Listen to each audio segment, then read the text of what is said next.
In the name of Allah, Assalamu alaikum. Aerobic respiration. Aerobic respiration is the catabolism of nutrients into carbon dioxide, water and energy. Aerobic respiration में nutrients की catabolism के अमल से carbon dioxide, water और energy निकल आती है। आज के टॉपिक में हम ग्लूकोज के ऊपर डिस्कशन करेंगे कि एक ग्लूकोज का molecule 3 basic pathway glycolysis, Krebs cycle और इलेक्ट्रॉनिक ट्रांसपोर्ट चेन से होते हुए बिल आखिर किस तरह 36 या 38 एटीपी में कन्वर्ट हो जाती है। तो सबसे पहले पाथवे की तरफ जाते हैं ग्लाइकोलिसिस। जो ग्लाइकोलिसिस है ये एक ग्रीक टर्मिनोलॉजी है जो कि 2 वर्ड से लिया गया है, जिसमें ग्लाइको का मतलब है ग्लूकोज, GLUCOSE ग्लूकोज, और लाइसिस का मतलब है स्प्लिटिंग, यानी स्प्लिटिंग ऑफ ग्लूकोज। अच्छा, इन्फॉर्मेशन के लिए याद रखें कि ग्लूकोज एक हेक्सोस कंपाउंड है। हेक्सोस का मतलब ये है कि 6 कार्बन 1 2 3 4 5 और 6 कार्बन से बना हुआ कंपाउंड है। दूसरी, हेक्सोस ग्लूकोज जो है ये एक अल्डोस कंपाउंड है। अल्डोस का मतलब ये है कि इसका फंक्शनल ग्रुप CHO है। फंक्शनल ग्रुप किसी भी कंपाउंड का एक्टिव पार्ट होता है जो कि केमिकल रिएक्शन में पार्टिसिपेट कर लेती है। तो फिर इसके साथ साथ एक और कंपाउंड भी आप अपने जहन में याद रखें कि ग्लूकोज का आइसोमर क्या है, फ्रक्टोज है। तो दोनों के मॉलिक्यूलर फार्मूले सेम हैं, लेकिन स्ट्रक्चर फार्मूले एक दूसरे से डिफरेंट हैं, क्योंकि यहाँ पर फंक्शनल ग्रुप CHO है, तो ये एक अल्डोज कंपाउंड हो गया। और फ्रक्टोज जो है ना, यहाँ पर कार्बोनाइल ग्रुप है CO, जो कि एक फ्रक्टो कंपाउंड है हो गया हमारे पास। तो अब हम आते हैं इंट्रोडक्शन की तरफ। उमूमी तौर पर जो ग्लाइकोलिसिस है इसको हम EMP पाथवे भी कहते हैं। अच्छा, EMP पाथवे इसको क्यों कहते हैं? क्योंकि इसको फर्स्ट टाइम जर्मन के 3 साइंटिस्ट एम्डन, मेयरहोफ्स और परनास, इन तीनों ने कलेक्टिवली इसको डिस्कवर किया था। तो इस वजह से इसका नाम EMP भी, इसको हम EMP भी कह सकते हैं। आगे जो ग्लाइकोलिसिस का अमल है ये याद रखना है कि जो 3 स्टेप है हमारे पास, ग्लाइकोलिसिस, क्रेब्स साइकिल और इलेक्ट्रॉनिक ट्रांसपोर्ट चेन। तो ग्लाइकोलिसिस के अमल के लिए या इसमें ग्लूकोज की ब्रेकडाउन के लिए ऑक्सीजन की ज़रूरत नहीं होती है, डज नॉट रिक्वायर्ड ऑक्सीजन। और फिर ये सेल की कौन सी रीजन के अंदर अकड़ होती है? जो सेल का लिक्विड पोर्शन है, साइटोप्लाज्म या साइटोसोल। तो ग्लाइकोलिसिस का अमल साइटोसोल के अंदर अकड़ होती है।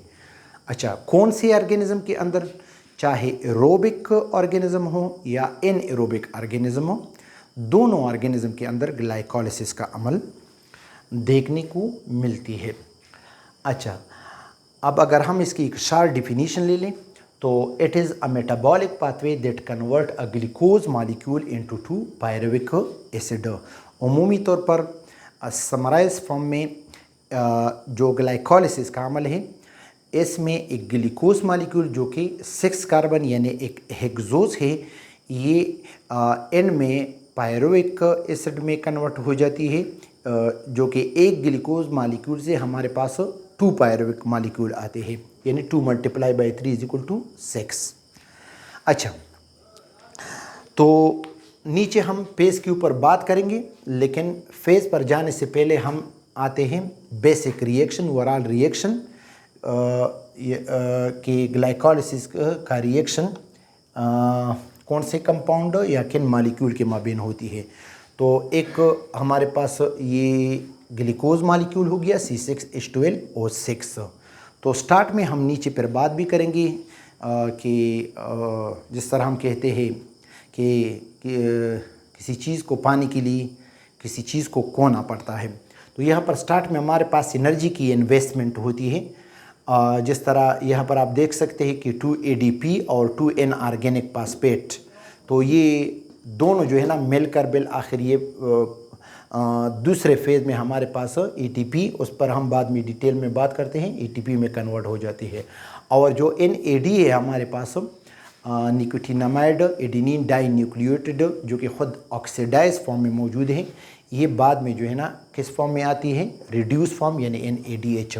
थोड़ा यहाँ पर आप इसको भी देखें, जो कि NADH है as reduce form of NAD+। ये NAD+ का कौन सा फॉर्म है, रिड्यूस फॉर्म है। रिड्यूस का मतलब यहाँ पर हम ये ले सकते हैं कि इसमें इलेक्ट्रॉन देने की खासियत मौजूद होती है। अच्छा, जब ये इलेक्ट्रॉन लॉस कर लेते हैं तो ये किस फॉर्म में आ जाती है, NAD। इसी तरह अगर हम NAD को ले लें, NAD+, सो NAD+ जो है ना ये ऑक्सीडाइज फॉर्म है। ऑक्सीडाइज फॉर्म का मतलब अब यहाँ पर ये हम लेंगे कि इसके अंदर इलेक्ट्रॉन गेन करने की खासियत तो होगी। तो जब ये इलेक्ट्रॉन गेन करेगी तो ये वापस किस फॉर्म में जाएगी, ये जो है ना रिड्यूस फॉर्म में जाएगी। इसी तरह अगर आप दूसरा मॉलिक्यूल FADH2, तो उसको भी आप इसी तरह ऑक्सीडाइज और रिड्यूस के फॉर्म में ले सकते हैं। अच्छा, पाथवे के अंदर जाते हैं, फेजेस की तरफ जाते हैं। उमूमी तौर पर ग्लाइकोलिसिस का अमल जो है ना ये 10 स्टेप्स पर मुश्तमिल होती है, जो कि 2 हिस्सों पर डिवाइड किया गया है। फेज़ 1 जो कि स्टेप 1 अप टू स्टेप 5 होगी, और एक फेज़ 2 जो कि फेज़ 2 जो कि स्टेप नंबर 6 से होकर स्टेप नंबर 10 तक जाएगी। तो यहाँ पर हम पहले स्टेप की तरफ आते हैं, या पहले फेज़ की तरफ आते हैं, फेज़ 1। फेज़ 1 को हम कहते हैं इन्वेस्टमेंट फेज़ या प्रिपरेटरी फेज़ या एनर्जी रिक्वायरिंग फेज़।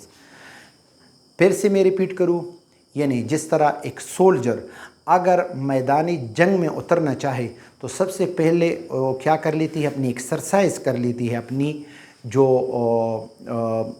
तैयारी है उसको कंप्लीट करके जो है ना बाद में मैदानी जंग के अंदर उतरते हैं। इसी तरह जो एनर्जी के बनने का अमल है, इसके लिए हमें कुछ एनर्जी लॉस करना होगी। तो इसलिए इस फेज़ को हम किस नाम से याद करेंगे, इन्वेस्टमेंट फेज़, या इसको हम प्रिपेयर, क्योंकि कंपाउंड डिग्रेडेशन के लिए अपने आप को प्रिपेयर कर लेता है। और एनर्जी रिक्वायरिंग, यहाँ पर एनर्जी की ज़रूरत अब नीचे स्टेप में हम पढ़ लेते हैं।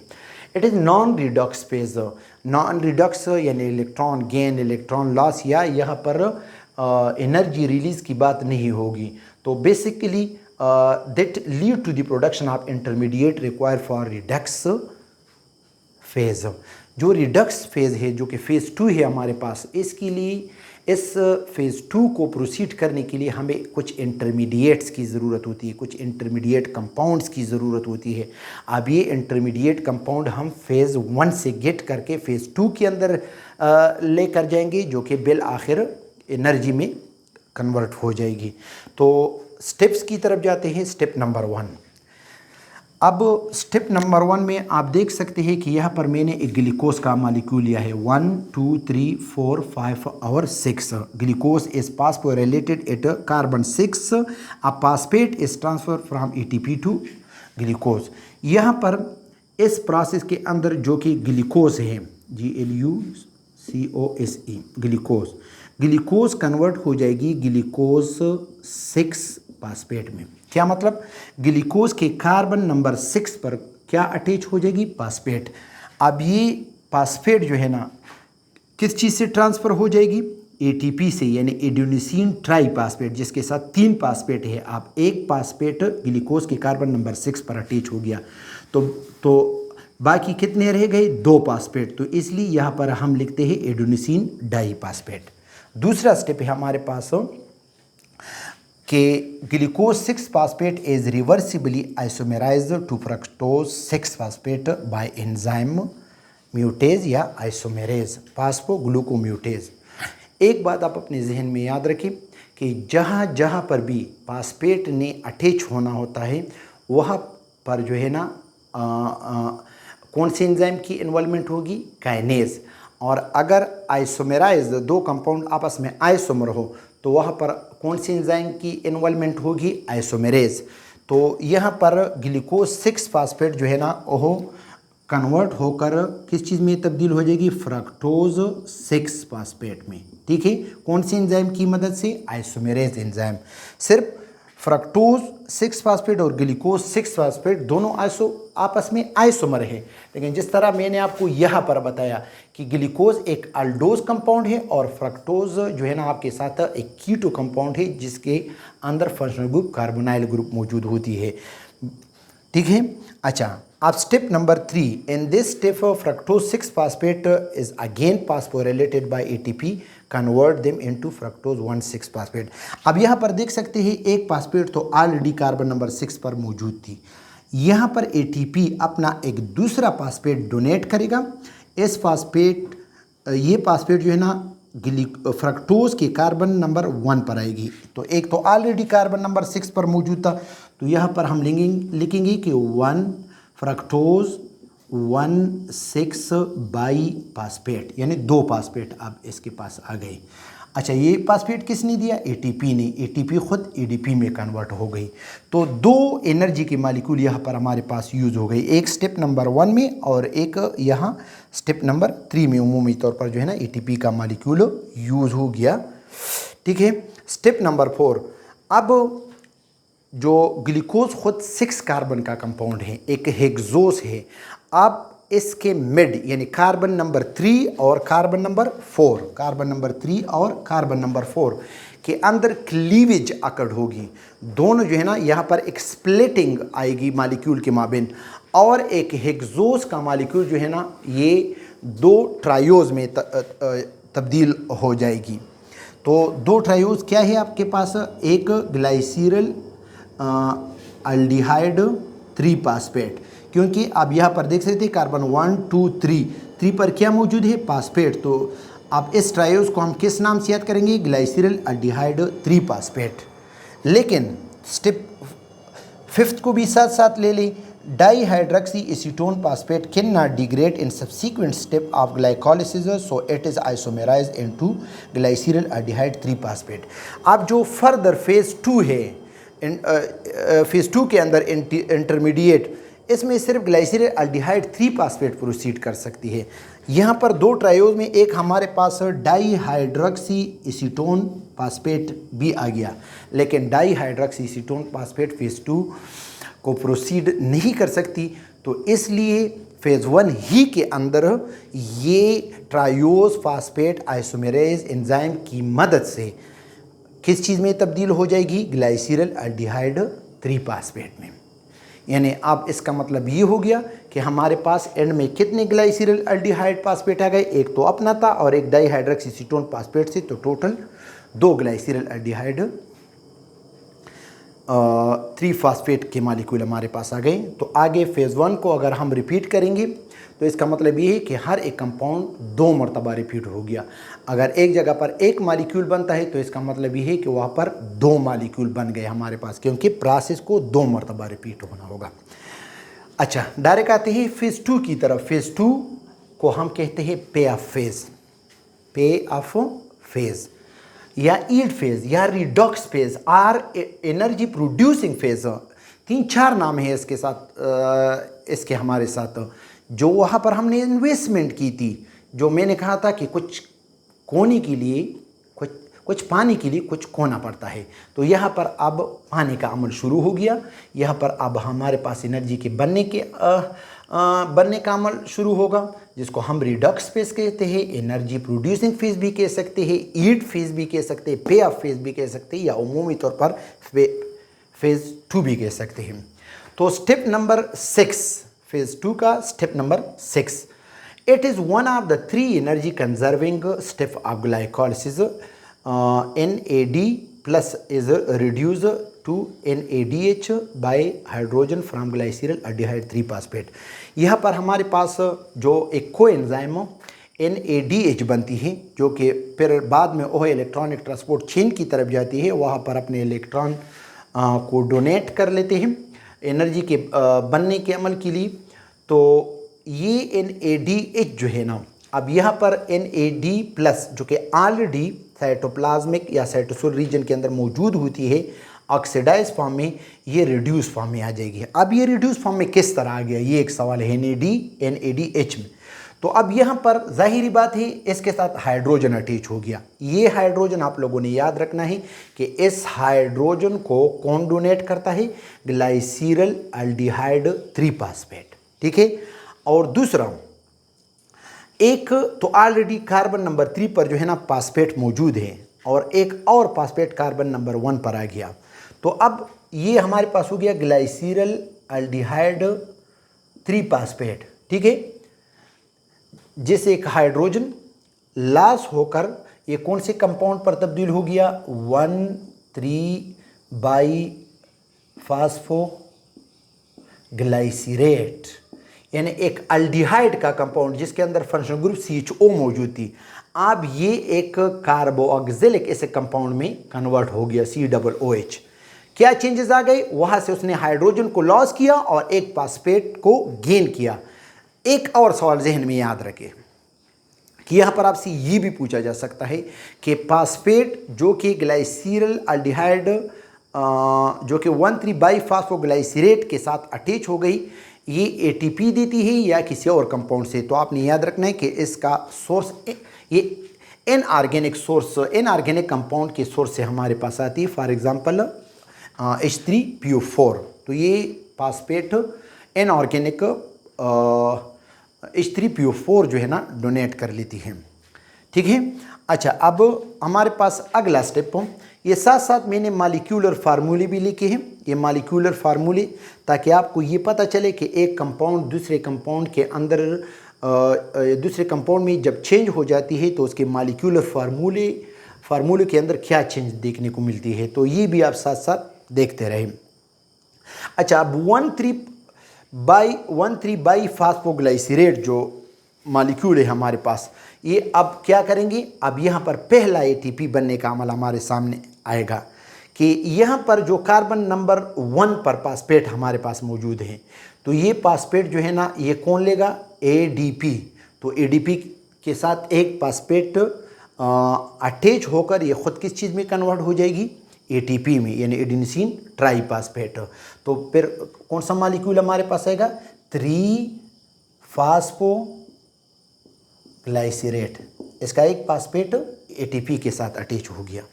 अच्छा, अब यहाँ पर 3 फास्फोग्लाइसिरेट आप फिर से देख सकते हैं एंजाइम, मुख्तलिफ एंजाइम, हर स्टेप का अपना एक एंजाइम होगा जो कि उसी ही कंपाउंड की थ्रू इसको एक ख़ास नाम दिया गया है। तो यहाँ पर आप देखें कि जो 3 फास्फोग्लाइसिरेट है, 3 यानी कार्बन नंबर 3 पर, ये कार्बन नंबर 2 पर आएगी। सिर्फ फास्फेट या फास्फोराइल ग्रुप की शिफ्टमेंट हो गई। तो शिफ्टमेंट के लिए हम यहाँ पर कौन से एंजाइम का यूज़ करेंगे, काइनेज। मैंने स्टार्ट में आपको बताया जहाँ पर भी फास्फेट ग्रुप ने अटैच होना होता है वहाँ पर कौन सी एंजाइम की इन्वॉल्वमेंट होगी, वहाँ पर काइनेज एंजाइम की इन्वॉल्वमेंट होगी। तो अब यहाँ पर 3 से 2 पर आ गया, तो अब ये हो गया 2 फास्फोग्लाइसिरेट या ग्लाइसिरिक एसिड, ठीक है। अब 2 फास्फोग्लाइसिरिक एसिड के जो है ना ये क्या कर लेती है, ऑक्सीजन और हाइड्रोजन को वाटर यानी डिहाइड्रेशन यहाँ पर हो जाती है। वाटर के मॉलिक्यूल के लॉस होने के अमल से यहाँ पर ये किस चीज़ में कन्वर्ट हो जाती है, फास्फोइनोल पायरुवेट, फास्फोइनोल पायरुवेट में कन्वर्ट हो जाती है। और फिर दूसरा ATP जो है ना वो बिल्कुल हमारे पास लास्ट स्टेप पर आएगा। यहाँ पर फास्फेट ग्रुप मौजूड है, फास्फेट डी अटैच हो जाएगी, किसके साथ मिलेगी, एडेनोसिन डाईफास्फेट के साथ, और ये कन्वर्ट होकर 2 ATP यानी एडेनोसिन ट्राईफास्फेट में। तो आगे से आपके साथ क्या आएगा, पायरुविक एसिड। यहाँ पर हमने कहा था कि ग्लूकोज का मॉलिक्यूल जो है ना वो किस चीज़ में, पायरुविक एसिड। ये पायरुविक एसिड का जो है ना मॉलिक्यूलर फार्मूला है। और कितने पायरुविक एसिड मॉलिक्यूल आपके साथ आएंगे, 2। तो उमूमी तौर पर तो हमारे पास 4 ATP बन गए, लेकिन 2 वहाँ पर हमने यूज़ किए थे। एक बहुत अहम सवाल है ग्लाइकोलाइसिस के अंदर कि अगर सवाल इस तरह आता है कि टोटल कितने ATP बनते हैं, तो 4 यानी 4 ATP प्रोड्यूस होते हैं। लेकिन अगर हम नेट गेन की बात करते हैं, नेट गेन का मतलब ये है कि जो यूज़ हो गए थे हमारे पास उसको हम माइनस करेंगे, तो नेट गेन हमारे पास क्या आएगा, 2 ATP। अच्छा, जल्दी से जाते हैं। अच्छा, ये भी यहाँ पर अगर आपको हमारा कैमरामैन दिखा दे तो ये 2 कंपाउंड जो है ना ये ट्रायोज है हमारे पास, एक अल्डो ट्रायोज है और एक कीटो ट्रायोज है, यानी वहाँ पर जो हमने लिखा था एक ग्लाइसिल अल्डिहाइड 3 फास्फेट और एक जो है ना डाईहाइड्रोक्सी कीटोन फास्फेट है। अच्छा, बेसिक एमसीक्यूज़ की तरफ जाते हैं, important MCQs related to our topic. अच्छा, एमसीक्यूज़ को मैंने क्वेश्चन के फॉर्म में लिया है। तो net ATP gain by glycolysis, तो नेट गेन मैंने एक्सप्लेन किया, कितनी आ गई हमारे पास 2 एटीपी, ठीक है। अच्छा, अब NADH2 मॉलिक्यूल जो कि बाद में इलेक्ट्रॉनिक ट्रांसपोर्ट चेन के अंदर जाते हैं, तो कितने NADH2 मॉलिक्यूल हमारे पास बनते हैं? बेसिकली हमारे पास 2 NADH2 मॉलिक्यूल बनते हैं, ठीक है। अच्छा, which type of ion is required for enzyme function, जो मुख्तलिफ 10 स्टेप पर 10 डिफरेंट एंजाइम हमारे पास मौजूद होते हैं। याद रखिए, ये जब मुख्तलिफ रिएक्शन को कैटालाइज कर लेते हैं तो इसके लिए कौन से आयन्स की ज़रूरत होगी? Magnesium ions. बहुत अहम एमसीक्यूज है, तमाम के तमाम टिप्स 10 स्टेप को कैटालाइज करने के लिए मैग्नीशियम आयन्स की ज़रूरत होगी, ठीक है। अच्छा, When ever ATP supply is depleted, which enzyme activity increase? 10 enzyme है आपके पास। जब ATP की डिप्लीशन आती है, कमी आती है हमारे बॉडी के अंदर, तो कौन से एंजाइम ने सबसे पहले एक्टिवेट होना होगा? पहला नहीं, दूसरा वाला एंजाइम फास्फोग्लूकोम्यूटेज जो है ना, ये एक्टिवेट हो जाती है, ठीक है। अच्छा, which substrate is use in last phase of glycolysis? कौन सी सबस्ट्रेट जो है ना जिसके ऊपर एंजाइम जो है ना, तो लास्ट फास्फोइनोल पायरुवेट हमारे पास लास्ट सबस्ट्रेट है जिसके ऊपर एंजाइम अपना रिएक्शन दिखाती है, ठीक है। नेक्स्ट हमारे पास है अकाइनेज इज एंजाइम। मैंने कहा काइनेज कौन सी एंजाइम होगी? जहाँ जहाँ पर भी फास्फेट ने मुख्तलिफ रीजन पर अटैच होना होता है वहाँ पर काइनेज एंजाइम की इन्वॉल्वमेंट होगी। How many NADH2? अच्छा, तो ये कौन से? ये तो 2 हो गए हमारे पास, ये ग्लूकोज मॉलिक्यूल से। Glycolysis is separated into how many phases? कितने फेजेस में हमारे पास आ गया? ग्लाइकोलिसिस 2 फेजेस में। अगर स्टेप की बात करते हैं तो कितने स्टेप के अंदर ये कंप्लीट हो जाती है? 10 स्टेप के अंदर ये हमारे पास कंप्लीट हो जाएगी, ठीक है। और एक और चीज़, स्टार्ट में मैंने डिफिनीशन में आपको बताया कि न्यूट्रिएंट्स की कैटाबॉलिज्म के अमल से हमारे पास 3 चीज़ें, यानी इस प्रोसेस को फॉलो करने के लिए कि हमें तीन चीज़ें हमारे हाथ आए। एक कार्बन डाइऑक्साइड, दूसरी वाटर और तीसरी एनर्जी। तो एनर्जी की भी बात हो गई, और 2 क्या भी बनते हैं हमारे पास? वाटर के मॉलिक्यूल भी बनते हैं, ठीक है। लेकिन ये याद रखना है, ग्लाइकोलिसिस के स्टेप के अंदर कार्बन डाइऑक्साइड नहीं बनती। होप कि लेक्चर आपको समझ आया होगा। See you in next lecture. Goodbye, अस्सलाम वालेकुम।